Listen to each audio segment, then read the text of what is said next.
Saudara pendengar yang kami kasihi dimanapun Anda berada, Anda kembali bersama dengan kami dalam acara Telaga Tegur Sapa Gembala Keluarga. Acara ini diselenggarakan oleh Lembaga Bina Keluarga Kristen atau LBKK bekerja sama dengan radio kesayangan Anda ini.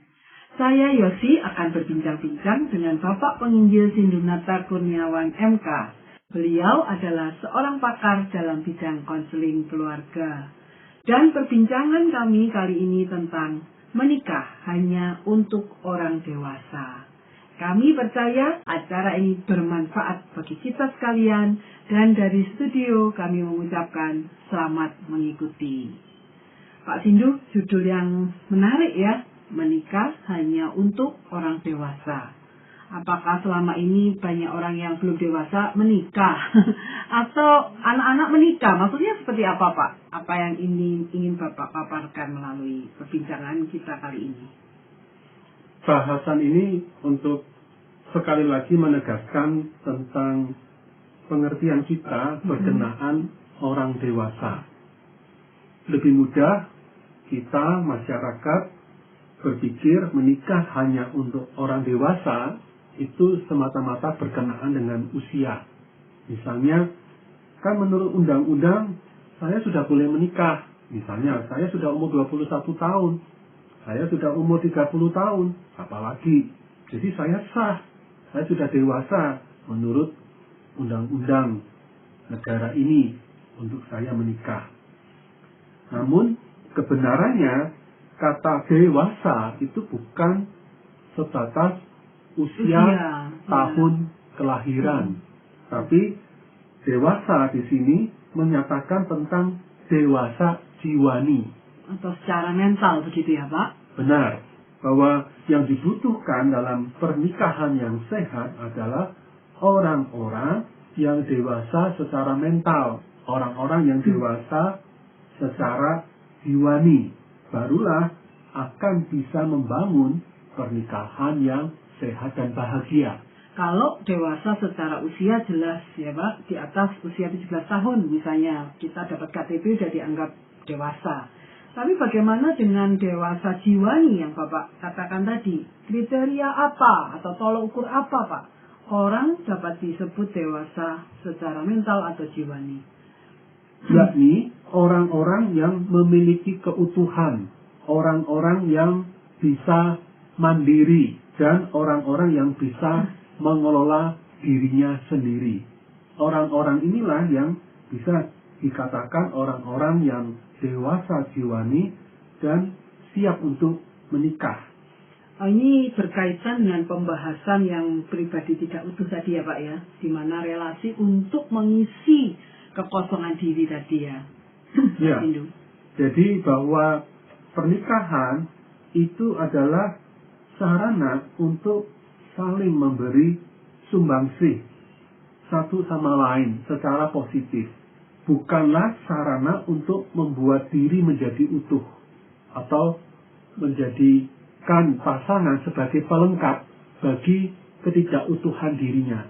Itulah bukan maksud dari pernikahan. Jadi pernikahan hanya untuk orang-orang dewasa, artinya orang-orang yang utuh dengan dirinya.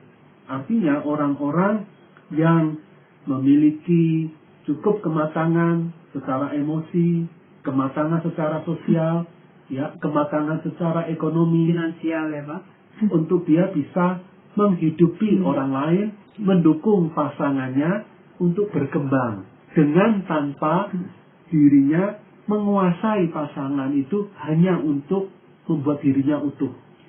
Apa Pak? Saya tertarik dengan perkataan Bapak tadi bahwa pernikahan adalah untuk memberi sumbangsi dan bukan untuk saling membuat utuh. Kalau gitu apa bedanya kita di dalam pernikahan itu memberi sumbangsi dengan kita itu membutuhkan pasangan sebagai pelengkap yang mengutuhkan hidup kita? Jadi misalnya ada satu gejala, misalnya pria yang kekanak-kanakan dan dia menarik perhatian bagi wanita yang sangat dominan, wanita yang tumbuh menjadi sosok pribadi yang selalu merasa bertanggung jawab Oke. terhadap kondisi orang lain. Maka ketika bertemu, mereka seperti ada daya tarik. Ya, seperti melengkapi, gitu, menarik gitu ya, Pak. Seperti ada chemistry. Ya, wah, keren. Ada kimiawi cinta yang tumbuh di antara kedua insan ini. Dan mereka kelihatannya klop. Ya, betul, saling melengkapi tadi. Ya. Being with you makes my life complete, gitu Pak katanya, Pak. Jadi bahwa merasa inilah pasangan yang cocok. Tetapi kebenarannya mereka dalam kondisi yang berkekurangan. Kondisi yang tidak utuh secara jiwani. Jadi akhirnya yang terbangun dalam pernikahan bukan relasi dua orang dewasa. Tapi relasi dua orang yang tidak dewasa. Dan akhirnya nantinya ketika pernikahan sudah terjadi dan berjalan akan kelihatan bahwa yang pria kekanak-kanan ini akan merasa kok pasangan istri saya ini semula waktu pacaran kelihatannya sangat mengayomi keibuan. Penuh perhatian gitu ya Pak. Ya, dan setelah menikah tampak begitu menguasai, mendikte saya. Betul. Saya jadi tidak bisa melakukan apa yang saya mau, sedikit pun. Sementara bagi pihak yang wanita merasa aku ingin menolong dia, aku ingin mengayomi dia. Tapi setelah sekian tahun menikah, akhirnya menemukan, loh, pria yang aku nikahi ternyata seorang suami yang apa-apa selalu membutuhkan pertolongan. Tidak berani mengambil keputusan, tidak berani ambil tanggung jawab, gitu ya. Ya, dan saya capek kan terus-terusan seperti ini. Siapa sih yang jadi kepala keluarga? Kok sepertinya saya, dan siapa yang saya bisa gayuti? Tidak ada, malah dia yang menggayuti saya. Nah, inilah karena latar belakang pernikahan dari dua orang yang tidak dewasa. Jiwani tadi ya Pak. Menarik ya Pak. Kadang-kadang kita tidak menyadarinya bahwa kita belum dewasa, sehingga kadang kita mengisi atau berharap pasangan kita yang mengisi ketidakdewasaan atau kekanak-kanakan tadi. Ya. Ya. Sebaliknya, dua orang dewasa yang menikah, contohnya adalah misalnya sang pria punya kelebihan di dalam soal memasarkan sebuah produk dalam dunia kerja. Dia tipe untuk bisa pandai mempengaruhi orang lain, mempersuasi. Marketing yang jago ya Pak. Ya. Sementara istrinya seorang yang ahli dalam pembukuan, di dalam mengelola proses manajemen perkantoran, sehingga duanya bisa saling mengisi, dalam artian saling memberi sumbangsih yang positif. Yang istrinya pandai untuk bersosialisasi dengan yang lain, punya pertemanan yang luas. Sementara yang prianya tipe analis yang baik, sehingga mereka bisa saling mengisi, baik dalam dunia kerja ataupun juga dalam kehidupan rumah tangga, di mana keduanya bukan orang yang saling menguasai, saling bergantung untuk keutuhan dirinya. Jadi mereka bisa memberikan hal-hal positif untuk memperkaya, lebih memperkaya pasangannya. Nah, inilah pernikahan yang sehat ya Pak, ya, dewasa. Pernikahan dari dua orang yang dewasa. Saya mengerti Pak, dengan contoh tadi lebih jelas ya, pernikahan yang dewasa dengan yang hanya untuk mengisi kekanak-kanakan kita. Jadi dengan demikian, kalau kita mengenali potensi demikian, baiklah kita mengecek kalau kita masih lajang kondisi kita. Apakah saya pribadi yang utuh atau saya pribadi yang ada di dalam ketidakutuhan diri. Maka kalau kita ada ketidakutuhan diri, mari cari pertolongan. Baik kepada tubuh Kristus, kita ikut kelompok pertumbuhan iman, kita ikut kelompok pertumbuhan emosi, kita ikut pembimbingan kelompok, ataupun kita memiliki mentor, atau bahkan mendatangi seorang konselor, supaya bisa memetakan di sisi-sisi mana kita tidak utuh, di sisi-sisi mana kita masih kekanak-kanakan, dan di sana kita bisa mengembangkan target pertumbuhan, sasaran pertumbuhan. Lantas apa yang perlu dilakukan untuk mencapai pertumbuhan itu, bagian demi bagian. Dengan demikian nantinya pada satu titik kita sudah lebih siap untuk berpacaran, lebih siap untuk menikah, karena kita sudah memenuhi kriteria sebagai dewasa. Ya, orang yang dipandang atau dikenal sudah cukup dewasa secara jiwani. Ya, sebab seringkali standarnya menikah, berpacaran itu hanya karena umur. Oh, kamu udah umur 25, udah bisa cari kerja, tunggu apa lagi? Ayo buruan cari jodoh gitu ya Pak ya. Padahal seharusnya enggak, pribadi yang dewasa itu butuh proses, butuh tadi ya Pak, pendampingan, butuh pembimbingan yang seringkali memang kita tidak pahami. Ya, jadi termasuk di dalamnya kita bisa mengecek kita yang masih lajang, latar belakang orang tua, pernikahannya bagaimana? Bagaimana kualitas relasi pernikahan orang tua kita? Karena kalau kita bisa mengecek, itu akan menolong kita untuk mengenali potensi kerawanan kita. Kita akan memilih pasangan sesungguhnya tidak jauh dari model kedua orang tua kita. Kalau kata peribahasa, buah jatuh tidak jauh dari pohonnya. Jadi kadang kita akan memilih pasangan yang kalau kata orang nggak cocok. Itu cewek yang terlalu depresif. Cewek itu adalah cewek yang terlalu dominan. Kamu akan dikuasai. Atau cowok itu adalah cowok yang tidak bertanggung jawab, pemarah. Dia cowok yang suka untuk tidak bertanggung jawab. Tapi kok saya muncul ketertarikan ya pada cowok-cowok yang seperti itu, cewek-cewek yang seperti ini, kok perasaan tertariknya kuat. Yang tipe-tipe seperti itu ya Pak ya.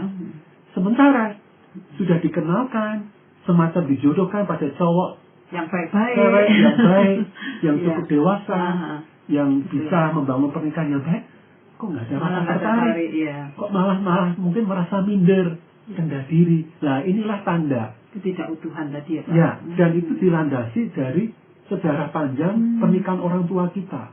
Tontonan jadi tuntunan. Kita menyerap kondisi emosi yang tidak sehat dari orang tua kita, dari pernikahan kedua orang tua kita. Akhirnya kita terbiasa dengan yang tidak sehat. Kita nyaman untuk mencari yang tidak sehat. Akal sehat kita mungkin berpikir cari yang sehat. Tapi selera jiwa kita, selera emosi kita, selera relasi romantik kita dipengaruhi dari relasi pernikahan orang tua kita. Nah, maka supaya kita tidak salah pilih, ya, kalau kata orang love is blind, cinta itu buta. Kalau saya plesetkan dengan bahasa lelucon bahasa Jawa, blind temenan. Artinya blind temenan itu celaka sungguh-sungguh. Oh, oke, blind ya Pak. Ya, blind temenan. Jadi celaka sungguh-sungguh. Maka karena cinta itu buta, artinya sebelum jatuh cinta, bereskan dulu ketidakberesan diri kita, ketidakutuhan kita, dan sambil kita jalan nantinya dalam relasi romantik, dengarkanlah mentor-mentor kita, teman-teman kita yang sehat untuk memberi rekomendasi. Apakah dia tepat atau tidak? Apakah pria atau wanita ini memenuhi kriteria sehat atau tidak, itu sudah kita tetapkan terlebih dulu sebelum jatuh cinta. Sebelum melangkah dalam relasi yang serius gitu ya Pak. Ya, bahkan sebelum tertarik pun sebaiknya kita sudah punya daftar kriteria primer dan kriteria sekunder. Kriteria primer adalah misalnya harus lawan jenis. Ya Pak, sampai Pak. Yang kedua, orang yang sama-sama mencintai Kristus sebagaimana saya. Orang yang sama-sama mau bertumbuh secara utuh di dalam Kristus, misalnya. Itu kriteria yang primer dan bisa ditambahkan. Kriteria sekunder artinya kriteria yang bisa, kalau ada itu bonus, kalau tidak ada tidak apa-apa. Nah, itu kita bisa tetapkan tinggi badan, warna kulit, misalnya soal etnik, soal hal-hal hobi misalnya. Kalau itu sekunder, berarti kalau ada itu bonus, kalau tidak ada tidak apa-apa. Nah, kita perlu pilih sebelum tertarik pada lawan jenis. Dengan demikian itu akan melindungi perjalanan pacaran dan pernikahan kita kelak. Membukakan wawasan bagi kaum lajang ya Pak ya. Kami yang tadinya mungkin tidak memahaminya. Lalu bagaimana dengan pasangan yang sudah menikah Pak? Bagi pasangan yang sudah menikah perlu terus bertumbuh. Mungkin dengan pembahasan ini jadi terbuka, tercelik matanya. Oh, pantas saja pernikahan saya seperti ini. Ya, banyak pernikahan yang babak belur bahkan ya Pak ya. Ya, jadi ternyata saya memang menikah dengan seseorang yang tidak dewasa. Saya yang jadi korbannya. Aduh, gimana ini? Nah, dalam hal ini bukan berarti membenarkan perceraian. Tapi ini adalah langkah untuk kita, mari diri kita sendiri terus mau bertumbuh. Menjadi makin dewasa, bagaimana menghadapi dengan sehat, membangun batasan yang sehat, perlu. Supaya kita nggak jadi korban. Kemudian bagaimana juga kita mendoakan, menstimulasi, memberi pancingan untuk pasangan bertumbuh. Nah, dalam hal ini akan lebih tertolong kalau kita punya tim sukses. Ada Pak Pendeta, baik. ada teman, sahabat yang mendoakan, komunitas di gereja, komunitas pertumbuhan iman, orang-orang yang bisa menolong kita untuk memenangkan hati pasangan kita, supaya pasangan kita itu dalam kasih karunia Tuhan bisa tersentuh, mencari pertolongan juga untuk mau berubah, bertumbuh. Sekalipun jalan tidak akan semudah membalikan telapak tangan, tetapi di dalam doa dan upaya yang sehat, kita masih tetap berharap untuk kasih karunia Tuhan bagi pertumbuhan pasangan kita tersebut. Setuju Pak, bahkan sebetulnya ketika kita sama-sama dewasa jiwani pun kita tetap perlu terus bertumbuh ya Pak ya. Tidak ada kata stop untuk bertumbuh. Sebab kita akan terus belajar hal-hal yang baru, terus mengasah diri, akan memperkaya diri. Saya senang kata-kata itu. Ya. Ya Pak Sindu. Ya. Karena ini penting bahwa jangan lupa pernikahan itu bukan sebatas kegiatan manusia di dunia, tetapi pernikahan adalah sebuah kegiatan, sebuah pekerjaan yang bernilai rohani dan bernilai kekal. Hal yang kita lakukan dengan setia di dalam pernikahan kita, Tuhan akan melihat, sekalipun pernikahan kita bukan pernikahan yang ideal, pernikahan yang sangat baik, atau kata Ibu Yosi, pernikahan yang babak belur tadi, tetap Tuhan akan melihat apakah kita setia sebagai sosok suami, sosok istri, untuk membangun kedewasaan. Nah, kesetiaan kita ini bernilai kekal di hadapan Tuhan yang Maha Tahu. Jadi jangan berputus asa, lakukan bagian kita. Bersyukur di Indonesia sudah tumbuh berbagai pelayanan pernikahan, komunitas camp-camp pernikahan, camp-camp pria, camp-camp wanita yang secara teratur dalam setahun, bahkan ada beberapa kegiatan rutin. Mari cari informasi, mari bergabung. Ini adalah anugerah Tuhan yang besar. 10, 20, 30 tahun tidak ada. Ya, yang lalu tidak ada, betul. Kemewahan.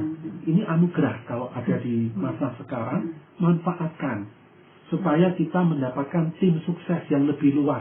Ya. Lalu bagaimana dengan peran kita sebagai komunitas tadi atau gereja ya, dan orang tua dalam hal ini Pak? Jadi sebaiknya orang tua dan gereja memiliki tanggung jawab untuk bagaimana menumbuhkan anak-anak di dalam gereja, anak-anak di dalam keluarga-keluarga Kristen menjadi sosok-sosok yang dewasa. Jadi jangan hanya bergerak, bertanggung jawab secara administratif. Ini yang bujangan, udah yuk adakan camp tulang rusuk, camp perjodohan. Ya. Camp persahabatan Pak. Camp persahabatan, temu tulang rusuk. Ayo, yang orang tua, kenalkan, jodohkan, supaya bisa punya pasangan yang seiman. Ya, itu baik, tetapi lebih baik lagi gereja dan orang tua, keluarga-keluarga Kristus ini memikirkan secara sengaja langkah-langkah untuk melahirkan anak-anak dan remaja-remaja, pemuda-pemuda yang jelas bergerak ke arah kedewasaan, ke arah keutuhan. Nah, dalam hal ini pembinaan keluarga, pembinaan keluarga-keluarga, pendampingan orang tua dalam menjadi orang tua yang efektif bagi anak-anaknya. Kelas-kelas parenting mungkin ya Pak ya. Ya, gereja perlu secara sengaja lakukan. Jangan hanya berhenti pada bulan keluarga. Kadang kalau sudah ada kalender gereja bulan keluarga, misalnya bulan September, bulan Agustus, bulan Oktober, bulan Juli, sudah selesai. Sore, kami sudah ada bulan keluarga. Cukup udah. Sesungguhnya ini kan keseharian. Maka jadikan pemuritan pasutri muda, pemuritan orang tua muda, pendampingan orang tua yang anaknya memasuki masa remaja, masa dewasa awal, itu dilakukan secara teratur. Kontinu, ya Pak. Ya, kontinu, berkesinambungan oleh gereja, oleh tubuh Kristus ini. Maka juga kalau orang tua mendapati anaknya memang tidak dewasa, kekanak-kanakan, apalagi gangguan jiwa, jangan sekali-kali dinikahkan. Ya, betul Pak. Aduh, capek mendampingi anak saya yang sudah dewasa, yang kanak-kanak. Udahlah, carikan suami, carikan istri, tinggal nanti saya bayar. Ya. Saya kasih toko, kasihkan bisnis, biar saya istirahat, pensiun. Oh, maaf. Kita kalau demikian kita berdosa di hadapan Kristus dan tubuh Kristus. Pernikahan itu bukan melemparkan sampah keluarga kepada orang lain. Ya, bukan melepaskan tanggung jawab secara sosial dilepaskan kepada orang lain. Tapi pernikahan itu adalah mandat ilahi untuk melahirkan keluarga, pasangan yang memang dewasa, yang membawa gambar Kristus. Ya, betul, setuju Pak. Sebab saya pernah menjumpai begitu. Anak yang sedikit keterbelakangan gitu ya, malah cepat-cepat dinikahkan dengan harapan kalau menikah ada yang ngopeni gitu ya Pak, ada yang memelihara, ada yang memperhatikan. Padahal itu hanya akan memperbesar masalah ya Pak. Ya. Jadi kalau tidak tepat maka akan melahirkan anak-anak yang makin parah. Ya. Kondisinya karena lahir dari pernikahan dan orang tua yang tidak dewasa. Dan itu melahirkan anak-anak yang terluka, tertolak, dan tambah buruk kondisinya. Semakin memperburuk keadaan ya Pak. Iya. Iya, baik Pak. Apa kesimpulan terakhir yang bisa Bapak sampaikan, dan tentunya kebenaran firman Tuhan yang boleh mendukung pembicaraan kita kali ini Pak. Jadi pernikahan adalah kesatuan dari dua orang yang utuh dan cukup dewasa. Orang-orang yang siap saling memberi sumbangsih, saling menyumbang berbagai bakat, kemampuan, pengalaman, dua insan yang siap membangun kemitraan, partnership untuk saling merayakan kesatuan ini, saling memberi kebahagiaan satu sama lain, siap untuk memberi dan menerima, siap untuk memberi kebebasan dan sekaligus memikul tanggung jawab, siap saling memberi kasih yang berkorban dan sekaligus kasih yang menumbuhkan. Nah, inilah yang sangat dibutuhkan untuk pernikahan yang kita akan jalani atau yang sedang kita jalani. Untuk itu, saya akan membacakan Bu Yosi dari 1 Korintus pasal 13 ayat 11. Ketika aku kanak-kanak, aku berkata-kata seperti kanak-kanak. Aku merasa seperti kanak-kanak. Aku berpikir seperti kanak-kanak. Sekarang, sesudah aku menjadi dewasa, aku meninggalkan sifat kanak-kanak itu. Di sini, Rasul Paulus membahas tentang peralihan kedewasaan rohani. Konteksnya dari 1 Korintus 13. Ada butuh kejelasan peralihan itu dari kanak-kanak menjadi dewasa. Dan ketika menjadi dewasa, berarti meninggalkan sifat kanak-kanak rohani. Nah, dalam konteks bahasan telaga ini, saya memperluas penerjemahannya termasuk dewasa secara jiwani. Mari kita berani untuk menjadi dewasa jiwani. Berani untuk melepas hal yang buruk, merangkul yang baik. Berani untuk mengambil tanggung jawab. Sekaligus memberikan kebebasan untuk orang berbeda di dalam kebenaran. Nah, dengan demikian, kita berarti siap untuk menikah, siap juga untuk menjalani pernikahan yang sehat dan bahagia. Melahirkan anak-anak yang bertumbuh juga ke arah kedewasaan. Karena kedua orang tuanya membangun dan menjalani pernikahan yang dewasa. Karena kedewasaan itu pilihan ya Pak ya. Jadi tidak hanya karena keadaan, saya sudah umur 30, saya berarti dewasa. Tidak, tapi kalau saya menyimpulkan dari perbincangan kita siap meninggalkan kekanak-kanaan, itu berarti pilihan untuk mengambil tanggung jawab dan menjadi pribadi yang dewasa. Betul. Jadi memang sebagian hidup kita dipengaruhi masa lalu. Tetapi kita tetap bisa menjadi dewasa dengan cara diawali berani memilih, Ya. seperti kata Bu Yosi. Ya. Oke, aku korban dari masa lalu, pengasuhan orang tua yang menjadikan aku kekanak-kanakan. Tapi sekarang aku mau memilih menjadi dewasa dengan mengambil tanggung jawab. Yes. Aku bersedia untuk mencari pertolongan, tim sukses. Aku bersedia untuk dibimbing.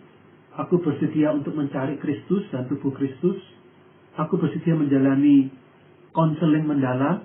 Aku bersedia menjalani konseling kelompok, Ya. kelompok pertumbuhan. Aku mau melatih diriku. Nah, inilah titik kedewasaan itu dimulai. Dengan demikian, kitalah pula yang akan menuai apa yang kita tabur. Dan kita akan masuk di dalam proses kedewasaan yang semakin kaya tadi, ya Pak Sindu ya. Ya, Oke. memang menjadi dewasa itu membutuhkan pengorbanan. Tetapi itu kebahagiaan yang sesungguhnya akan kita dapatkan dari pengorbanan yang telah kita berikan. Ya, terima kasih Pak Sindu untuk penjelasannya. Saya yakin ini bermanfaat bagi kita sekalian. Para pendengar sekalian, terima kasih Anda telah mengikuti perbincangan kami dan Bapak Penginjil Sindunata Kurniawan MK dalam acara Telaga, Tegur Sapa Gembala Keluarga. Kami baru saja berbincang-bincang tentang menikah hanya untuk orang dewasa.